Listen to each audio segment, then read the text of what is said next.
But the more I got to thinking about it, it doesn't have to be something traumatic or dramatic or however you want to look at it. It can be something positive that you go through together with your friends, and you come out of it stronger and closer. And so he kind of wanted us to talk about that tonight. And like if you can think about iconically in movies and stuff, who are some best friends? I mean, we're probably going to talk about Disney movies, which is my specialty. But like, who are some best friends you can think of in movies that are tight? Yes. Lilo and Stitch. Yeah, Lilo and Stitch, Buzz and Woody. Who else? Forky and Buckwheat. Yes. Yes. So what do these characters have in common? Like their stories. What has brought them close together? Why are they so close? They're not new friends. They've gone through something big together, more than likely. And then another example they gave was Stranger Things. I've never watched Stranger Things. Has anybody watched Stranger Things? Everybody should. I haven't watched it, but it talked about how the group of friends, one kind of broke off one time and tried to do they solve mysteries? What do they do? I don't know. I don't know. One went to another dimension. One went to Okay, another dimension. but one of them broke off and tried to do it on their own, and they just were lost. They didn't know what to do. So, so kind of back to my personal experience. I have been friends with basically the same people my whole life, but specifically, I'll keep their names the same because there's really nothing incriminating in the same about them, April and Erica. So I've been friends with April since kindergarten and Erica since the 5th grade. And I was always, when I was in high school, I didn't really have a boyfriend. They had the same boyfriend from freshman year until I got married. So I was always kind of the third wheel, which was fine. So I was the third wheel in Carbondale where we went to college as well. That's just kind of what I did on the third wheel. So go to Carbondale, and April, fearless. She was like having a dad. At night I could go to sleep better knowing April was in the house because she could take anybody. She's not much taller than I am. She's definitely smaller than I am. But that girl, Drew, She's a beast. she's very strong. Yeah. So I could go to sleep at night knowing that April was there. Erica, the bill payer, if the water froze our pipes, she could get it done. The furnace goes out, she's gonna light that, what do you call it? Furnace. Like the pilot light, yes. So Erica was just kind of the mom, and I was the one that had the chore chart on the fridge, and if I took out the trash, and if I swept the floors and did the dishes, then they took me and got chocolate ice cream. So I mean, that was me. So we all just kind of like, it was just perfect, and so we were just kind of a little unit. But we really, the whole time we lived together, we really just held each other's feet to the fire. We had fun, and we ate dinner at basically every night. I would say Monday through Thursday we ate dinner around the dinner table. We would cook together. We'd go to our rooms, we'd do our homework. We'd all call our boyfriends every night. It was true. And then we'd go back out and we'd watch TV. We were seriously like the Leave It to Beavers. It was crazy. But we held each other's feet to the fire in more ways than just kind of responsibilities. We were living in Carbondale. I picked pretty much the scariest town to move to. My parents were not happy. Alex knows. And it's even scarier now, but like my parents were not happy, but with April there, they were a little happier. But so we just held each other's feet to the fire. We all had anxiety about living in a Carbondale, little Chicago. We had the stress of school, and we just kind of kept each other in check the whole time. We had the temptations of more freedom. We had the stress of college in general. I don't mean to scare you guys about college. Drew told me I was going to scare you guys about college, but it is stressful. I mean, it's different than high school. And then just learning to, I have to have notes because I'm pregnant and I have pregnancy brain, but But anyway, so and just the stress of becoming an adult. So we had grown up together, and then we were learning to grow up together, really at the same time. But I think that I acquired qualities from both of them that I still try to exhibit today. April, I'm fearless. I try not to get scared when I walk in the house at night when the lights are off. I try to, with Erica, she would get things done. That girl could run the world. She is not afraid to call anybody or get her hands dirty. So just living with those girls really, I still feel like I think about them today whenever I'm doing stuff. And I think having a history with people is really what creates a transcending friendship. And I hope that all of you have friendships that you have and have today that you will look back when you're 31 and you can see how you've grown over the years. But Proverbs, if you want to know what God's really, how he feels about how friendship would be, Proverbs is a really good book to read because it gives a lot of examples about friendship. And my relationship with these girls, it reminds me of the, what is it? As iron sharpens iron. Let man sharpen man. You have to be friends, you don't have to, but it's great to be friends with people who make you better. And even if it's me, I don't know how I made them better. I prepared them to have kids. I guess. I don't know. But those are the type of relationships that you want and that you should strive for. But Proverbs, definitely, I was reading that when I was trying to get ready for this. And there were just a lot of good verses about friendship and what it should be and how it should look. But we just really wanted good things for each other, and we just were friends through the good and the bad. So even today, I texted both of them today. I texted them pictures of what I was going to say to make sure we just still talk pretty much every day. But that's kind of, but that's something that we went through was college and learning to be adults and pay bills and not having a curfew and getting home at a decent hour and freedom. We got through that together, and I couldn't have done it without them. I needed a mom and a dad away from home, so that's my story. Thanks, Anna.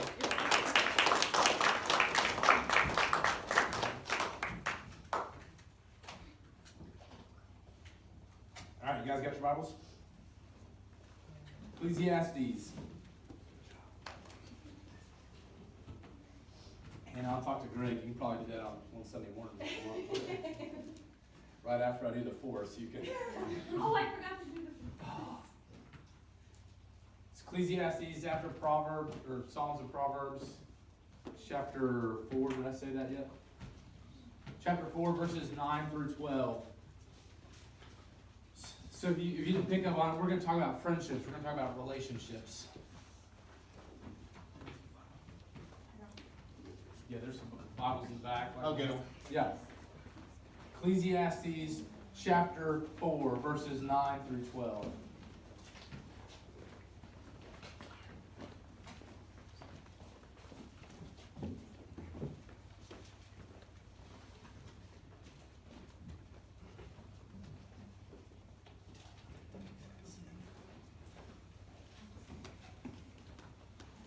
You guys there? Yep. Ecclesiastes chapter 9, verse 4. No. Man. Chapter 4, verse 9. Sorry, Gracie, I'm pregnancy brain. It's real. I know. Because Emily had it, that's how I know. Well, I would be like, hey, let's do this. And if I'm in I'm like, you ready to go? And she's like, for what? I'm like, well, we just said we're going to do. She's like, pregnancy brain. She's also done that since she was first pregnant with Aiden, has not stopped. But I'm not sure. Sorry, babe. Okay, not Proverbs, Ecclesiastes chapter 4, verse 9. Let's read the scripture. It says, 2 are better than 1.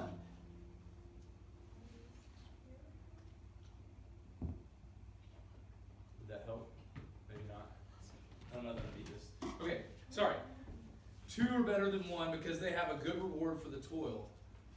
If they fall, one will lift up his fellow. But woe to him who is alone. When he falls, he has not another to lift him up. Again, if two lie together, they keep warm, but how can one keep warm alone? And though a man might prevail against one who is alone, two will withstand him. A three-fold cord is not easily broken. Now, before we go, let's just clarify something really quick, okay? That whole bit about two lying down together that keeps them warm, that's true. It's not a pickup line, guys, okay? When some girl's like, ooh, I'm cold, you don't be like, hey, the Bible tells us to lay down and we'll keep warm together, okay? That's not what that means. That's taking it out of context. That's not an opportunity like, we're being biblical, Mom, okay? Don't do that. Don't say that. That's not what it's talking about. It's only for married people, okay? When your wife says, I'm cold, you're like, well, let's go lay down, baby. We'll keep warm. Okay. In all seriousness, though, what's the point of this passage? What's it talking about? Yes, Chase. Two is better than one. Two is better than one, okay? Keep your friends close, but your enemies closer. Is that what you're going for there? I mean, it's just about friendship, right? It's all about friendship. And look, it's just, this is a fact. Man was not created to be alone, okay? You need people, I need people. Think back to the Garden of Eden, right? God created all these different things. He's like, it's good, it's good, it's good. And then he created man. And what did he say about creating man? He was made in his own image, yes. He said he needed a helper because it wasn't good for him to be alone. So he says, okay, he needs a helper. So then he creates a woman. And he's like, okay, now woman's good. Now man has this helper. They're not alone anymore. They have other people. We weren't created to be alone. We need each other. We just can't do life by ourselves. We need other people. We need community. Now, one thing that's really interesting about this is we understand we need other people. We now live in a time where we are more connected to other people than ever before. You know what I'm saying? Like, we all have cell phones. Some of you are still looking at them right now. I'm up here, cool. But we all have cell phones. We all have social medias and all these different things. And it's like that keeps us more connected to people than we've ever been connected before. And now, Dawson, I'm gonna sound really old again, but forgive me. Growing up, we didn't have cell phones and no forms of social media really until I got into like high school and middle school. And growing up through elementary school and maybe the first part of middle school, I was close. I consider myself one of my good friends to be my cousin Nick, who lived in Ohio. We saw each other maybe twice a year. We would typically go, like our whole family would go on vacation together to the beach. There'd be like 60 of us, and it was awesome. But if there was a wedding or a funeral, we would end up going to Ohio, or they would come down here. So I would see him maybe once, maybe twice, maybe in a good year I saw him 3 times a year. But we were friends, like we were really good friends. But we only ever communicated during those few times we were together, okay? Because writing letters it wasn't a cool thing. It took forever for the mail to get there. There was no email at that point. Well, now, fast forward, 10, 12, 15 years maybe. We're friends on Facebook. Now, I haven't talked to Nick in a decade. And I know he got married. I have no idea what his wife's name is. And maybe you're looking at me. They have one kid. Maybe is she pregnant? No, I don't either. Okay, I haven't seen him forever. We're friends on Facebook, right? We follow each other on Instagram, I think. I don't know about Snapchat, but like we're more connected now. I can see him anytime. I know that he is bald now because I've seen his profile picture and he doesn't have any more hair. But that happened, it just happens early on in people's lives. Can I get an amen? It just happens to some guys, right? Chris, he's younger than you probably. I don't know. I don't even know how old he is now. He's been rocking this for a while, Drew. About 8 years, to be exact. Yeah, I think it was when we got married. Probably about the same then.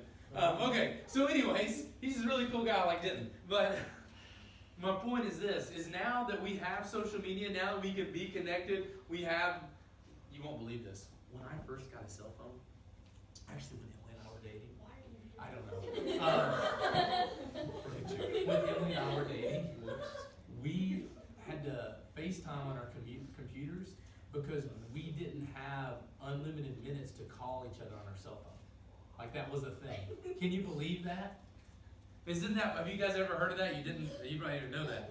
We didn't have unlimited minutes, And Emily's grandmother, for as long as I knew her, would wait until 7 o'clock or 9 o'clock and would call you after 9 and be like, well, I didn't want to use any of your minutes, honey. Every time she would call, she would say that. It's like, man, they quit doing that like 10 years ago, okay? But we didn't say anything here about it.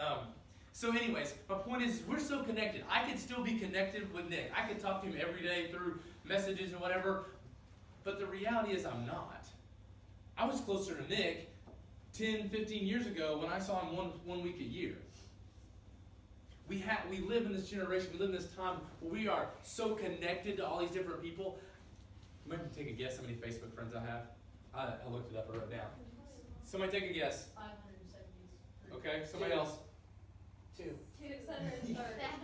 630. Somebody else? 372. If anybody gets it right, you can have free drinks the rest of the year. Everybody get the closest can have a free drink after we're done tonight. 217.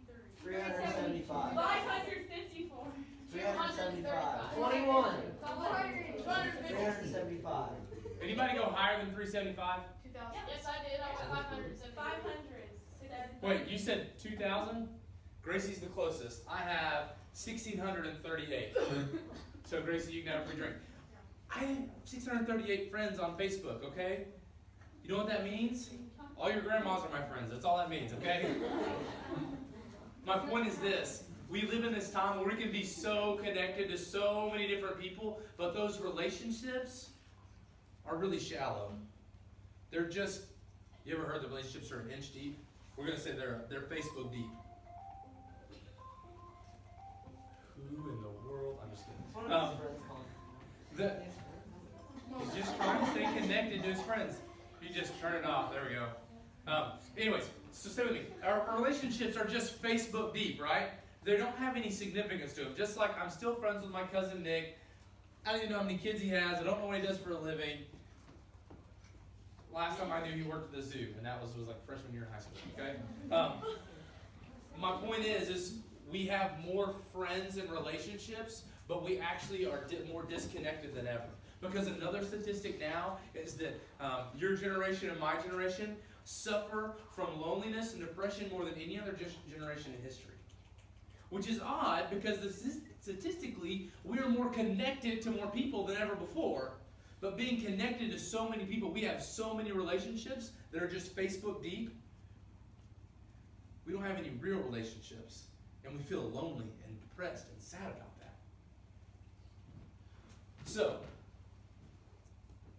how can you live the best year ever this year? We have three points to this series. So the first point tonight is you can develop deep friendships with people. Deep, godly friendships. Now, why would you do that? Why are we talking about your friendships? Why is that important? Well, let me tell you why. You may have heard this before. Why do you need good, godly friendships? Because two are better than one. Because they have a good reward for their toil. For if they fall, one will lift up his fellow. But woe to him who is alone. When he falls, he has not another to lift him up. Again, if two lie together, they keep warm. But how can one keep warm alone? And though a man might prevail against one who is alone, two will withstand him. A threefold cord is not quickly broken. We just need other people. We were created to be in a relationship with other people. We need other people in our life. Now let me caution you with this. There is a great tendency to choose to be in a relationship with people and to go deeper with people that you don't need to choose to go deeper with. And I know some of you went to summer camp. We talked about the meaningful friendships and how to find good friends. But some of you weren't there, so let me just recap. Let me just tell you again.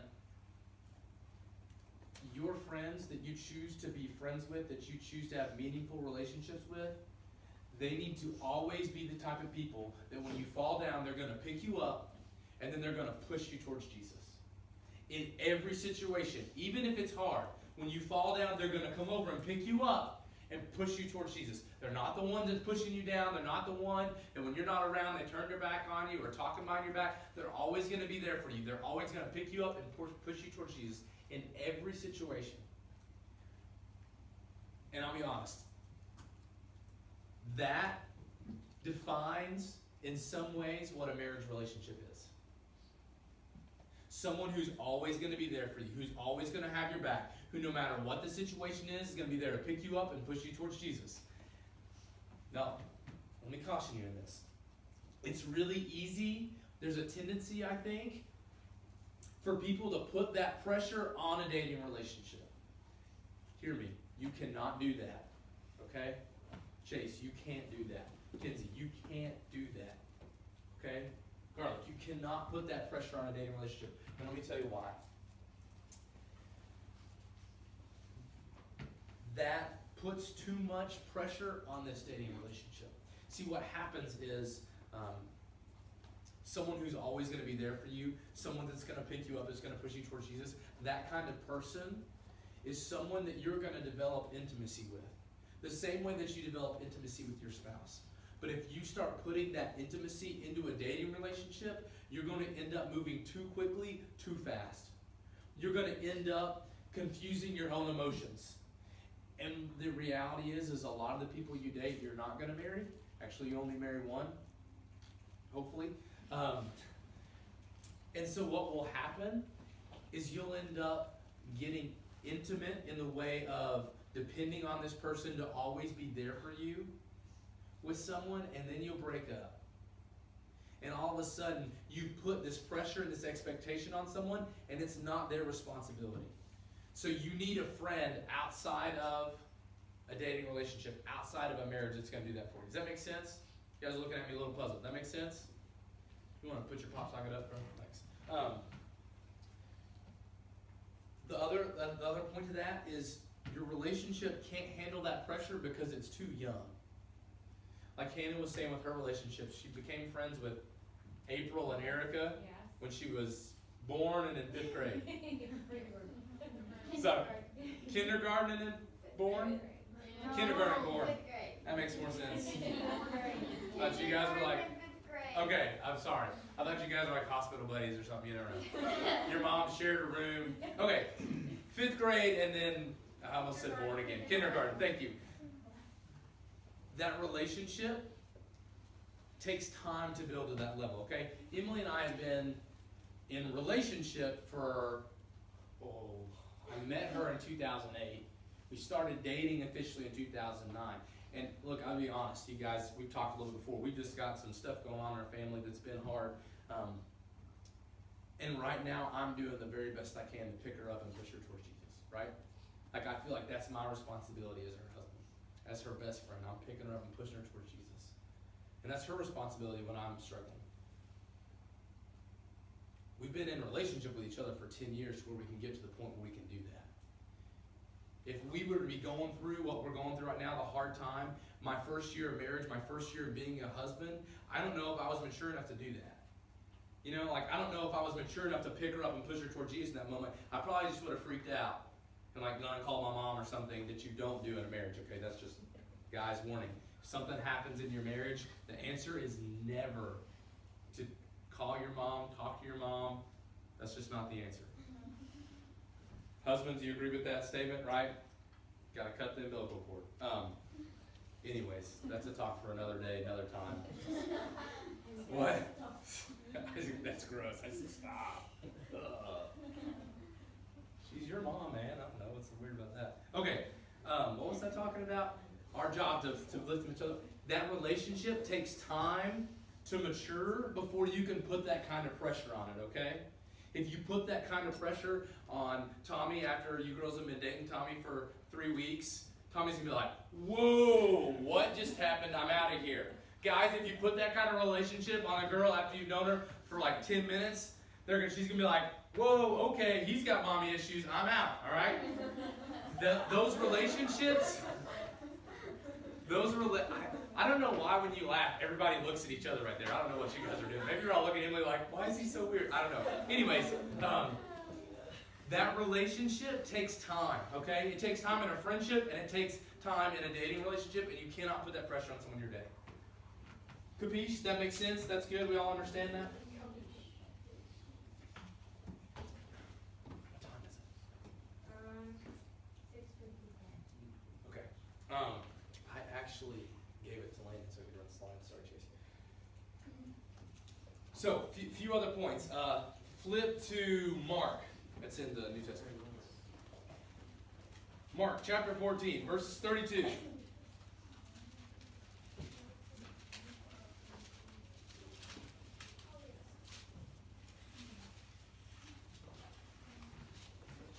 So I just want to go through a few different key thoughts about relationships, specifically about friendships, okay? We know that Jesus walked with people. Mark chapter 14, verse 32 through 35. I'm going to have you read in just a second, Isaac. While you guys are talking, hear me though, or while you guys are looking that up, hear me, okay?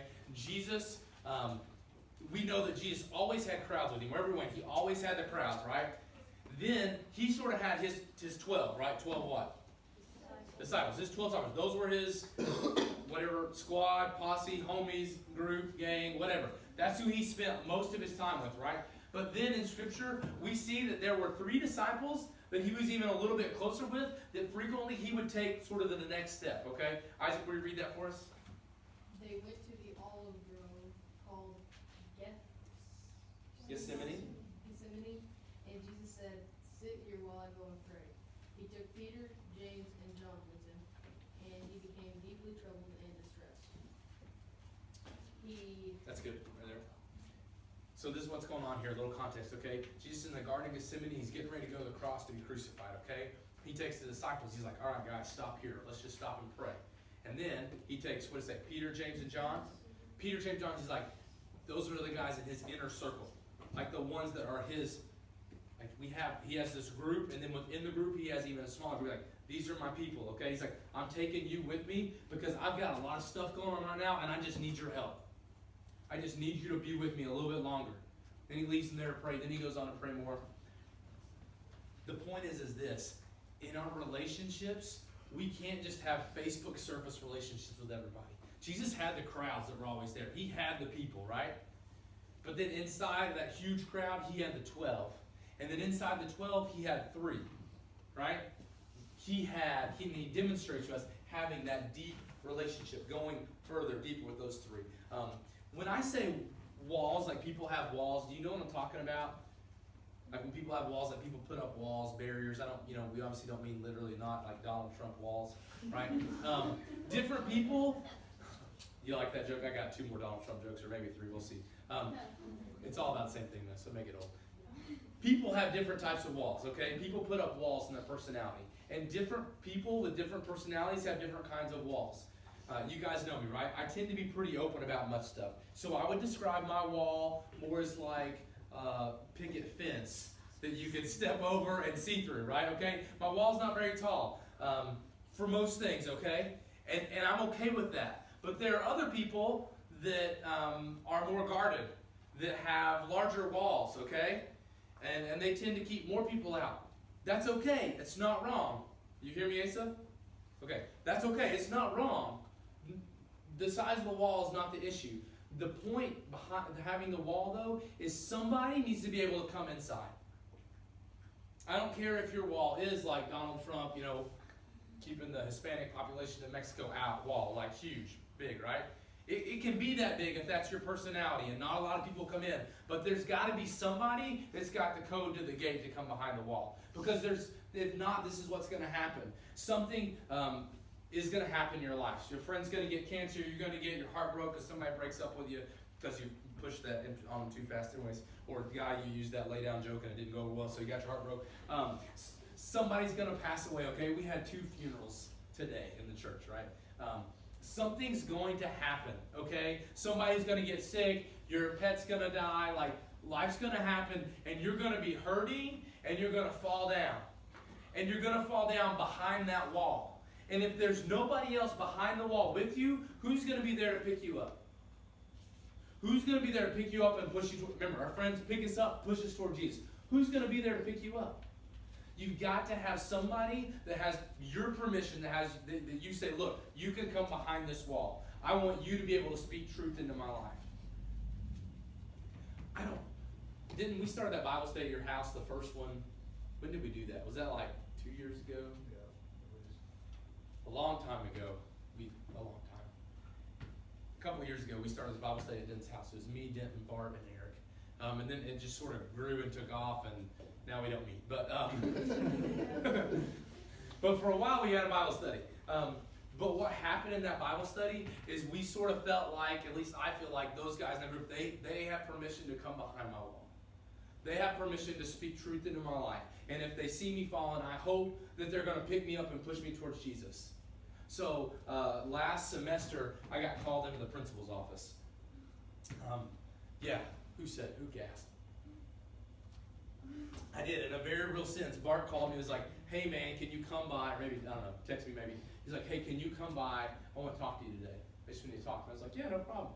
So I go to the principal's office, which is not uncommon. I go to the high school a lot and, do whatever, eat lunch with Miss Odd and FCA people and you guys, I don't know. Anyways, so I go and talk to Bart's office.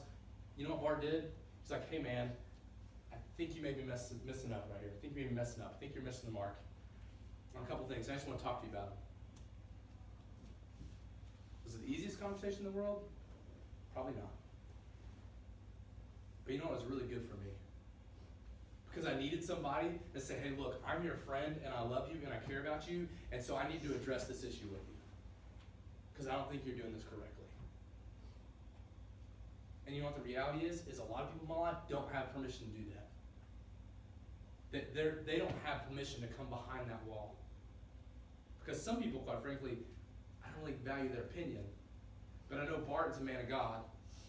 And I know Bart's coming at me with great intentions. And you need to have somebody like that in your life. You need to have somebody that you're like, hey, look, if I start slipping, I know they're going to come to me and be like, hey, listen, Laura, I think we just need to talk. We need to say, hey, we need to talk about this, and we need to have a conversation.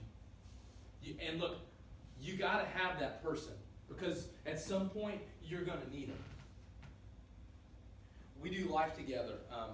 Just as people, we do life together because this outside perspective keeps us grounded. The same way Bart came and talked to me. Outside perspective keeps us grounded.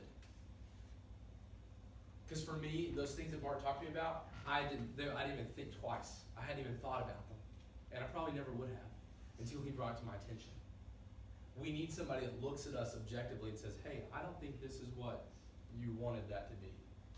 And they will address that issue with us. Like we said earlier, we were never meant to go through life alone. And we also do life together because when we go through tough seasons, we need somebody we can rely on. We need somebody that's going to be there for us. So we sort of talked a lot about the Flanagans, and the Flanagans are going through a difficult time. I don't know, a couple of weeks ago, Flanagans are going through a very difficult time in that moment, and I walk out of the room. Emily's on her couch crying, and I pick up my phone and I call Alex. I say, hey, Alex, I don't know, you sort of know some stuff that's going on. I just need you to come over. Can you come over to my house right now? It's like, I don't know, 7 or 8 o'clock at night. I know you're going to have to leave your family and Denton with all your kids. And Alex's response is, yeah, of course. I tell you that to tell you, because you need somebody when you're going through a hard time. You need somebody that you can call, and they're going to drop whatever's going on and be there for you. And maybe you're like, yeah, but I don't really have that problem yet. I don't want it to happen to you, but life happens, and sometimes life just sucks. Sometimes hard things happen, and we go through these seasons. And I'm telling you now, you need a friend that will be there for you. And in those moments, come, pick you up, and push you towards Jesus. So we watched that video earlier about the dead reckoning. You guys figure that out? You understand dead reckoning now?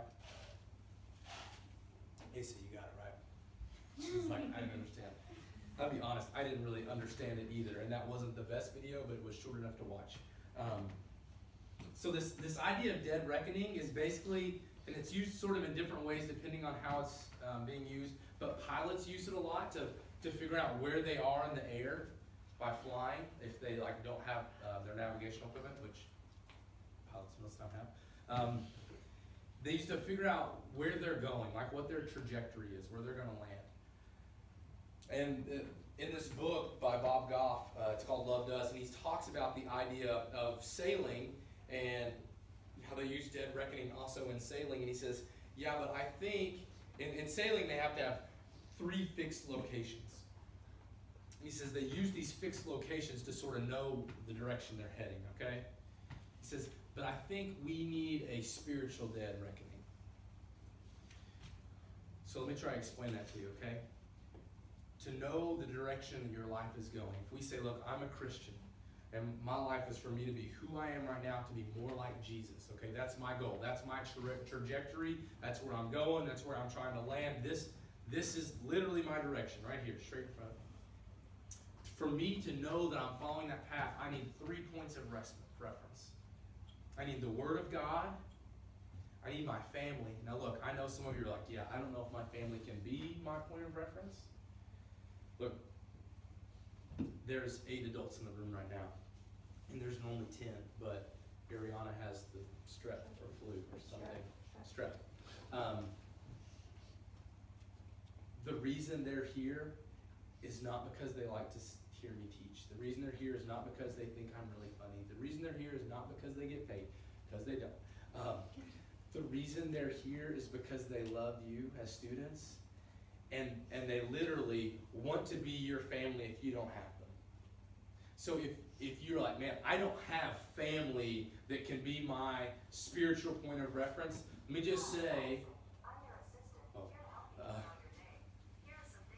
did I say Siri when I was talking? Probably did. That's okay.